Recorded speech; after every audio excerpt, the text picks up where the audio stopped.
You're Rick, right? I'm Negan.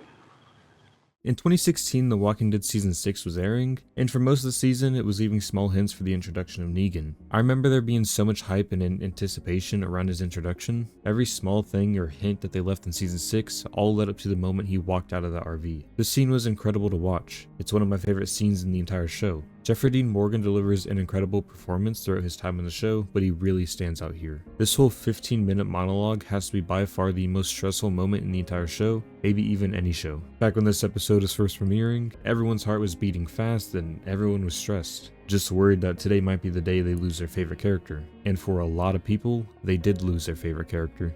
Negan is an incredible villain, or anti-hero, whatever you want to call him. He was the biggest threat the group had been forced to face. Anytime Negan came on screen in Season 7 and 8, the scenes immediately became much more enjoyable to watch. It's no secret that Season 7 and 8 were not great seasons, but he was absolutely the best part of those two seasons. But how did that happen? He killed Glenn and Abraham, two fan favorite characters. How did he go from the most hated character on the show to one of the most loved characters in the show 9 years later? Well, that's what I'll answer in today's video.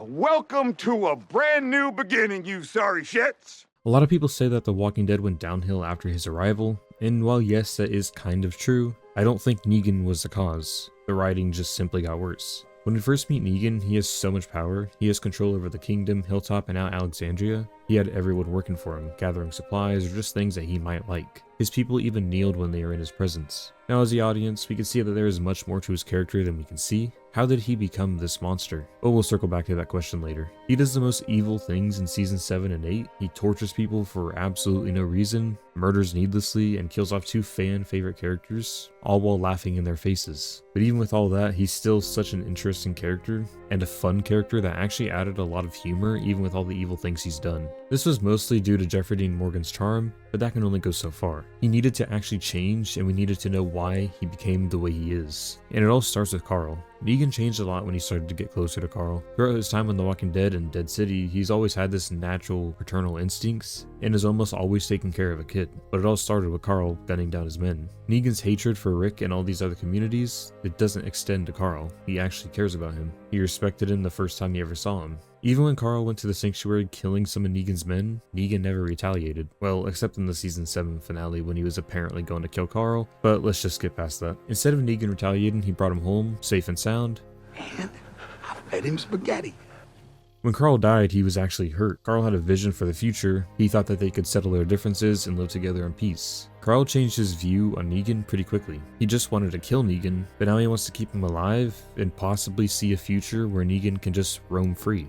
Well, that's because Carl got to see the better, less evil side of Negan. He saw that maybe he wasn't just pure evil. Rick eventually believed in Carl's dream and spared Negan. He lost all of his power, but Rick kept him alive and imprisoned him for the next 6 years. And thankfully he did, because if Negan had died, the show would have been a lot harder to watch after Rick left. Sure, we still had Daryl, but better to have two good characters. He's a broken man in Season 9. All he wants is to die and be with Lucille. At this point, he's lost everything. He's a shell of the man he used to be. After the 6-year time jump, he regained some of his humor, making jokes around Father Gabriel and everyone else bringing him food or cleaning out his cell, but he still wasn't acting like himself. That is until he talks with Judith. Just like with Carl, Negan respects Judith. He listens, even helps her with her math homework, and actually cares about her. Only Judith got his respect because she respected him and cared about him as well. When he escapes his cell, he goes back to the spot where he killed Glenn and Abraham, and back to the sanctuary, only for him to realize there's nothing left for him anymore. His empire has vanished, but he also realized that he doesn't even want that anymore. He willingly goes back to Alexandria, back to his cell, because there's nothing left for him out there. With the Whispers now being a threat, they need an extra pair of hands, someone to help out with the chores around the community, and well, Negan has two perfectly good hands. Why not put them to use? Wait, what is he doing? I'm not growing a garden.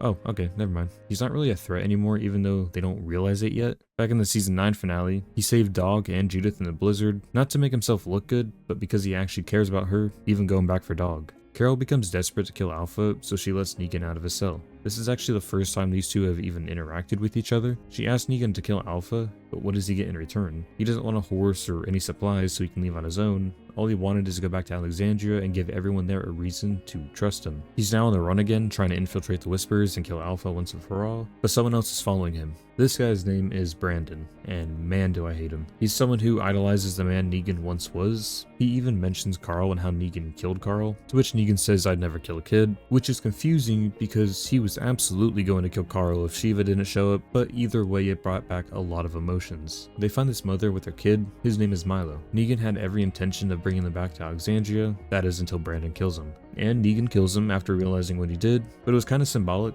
killing the person he once was. Now that Lydia was with our group, he also looked after her. His methods were definitely a bit strange, but he also really cared about her. Lydia was attacked by some people in Alexandria. They blamed her for what Alpha did, but Negan heard what was happening and saved her life. She even took the blame for Negan escaping, saying that she let him out. Negan lures Alpha out into the woods to this cabin where he says Lydia is so Alpha can kill her, which he did capture her, but put her in a different cabin and tied her up. Like I said, his methods are strange. I feel like he could have just left her a note or something, but whatever. He lures Alpha out to this empty cabin and becomes the one to kill Alpha. Lydia is obviously very conflicted about her mother's death. I mean, it was her mother who raised her, but she also hated her because she was a horrible person who did the most evil things someone could think of. But Negan was there to help her through all this. Whether she likes it or not, she knows that she needs someone and Negan is there for her. We see a lot more of how much he changed in season 11. He's now a semi-trusted member of the group. He can walk freely in the communities without a guard watching over him. But the things he did years ago have not been forgotten, and Maggie makes sure of that. She spends no time trying to hide the fact that she wants him dead, so he returns the favor. Even after everything Negan did to Maggie, they were still able to work together, and this is huge. You know, considering the fact that the first time these two met, he killed her husband in front of her and laughed in her face. He meets Glenn's son. He now has to tell Herschel that he was the one that killed his father, and he makes no excuse for what he did, even telling Herschel that maybe when he's older, they can settle this, which I think is most likely how his character will come to an end. He also has a wife who is now pregnant. That's really all there is to say about that, considering we never see her again. But now let's circle back. How did he even become this person? And what reminded him to be a good person?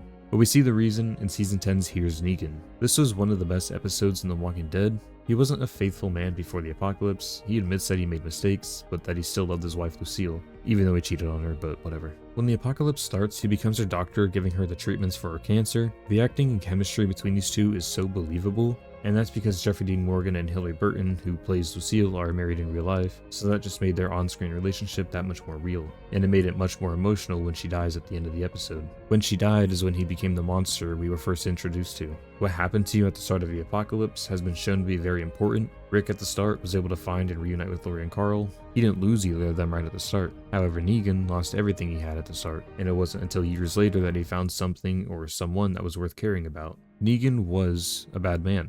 There's no denying that, but it is understandable why he became the person he did, and I think that the way that they turned him into a good person was really well written.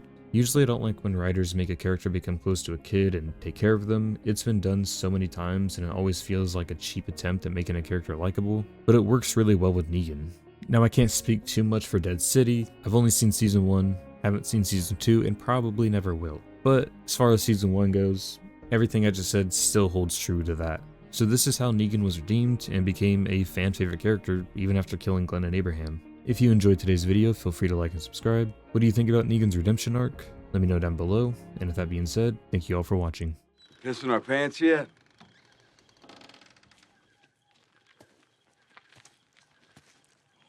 Boy, do I have a feeling we're getting close.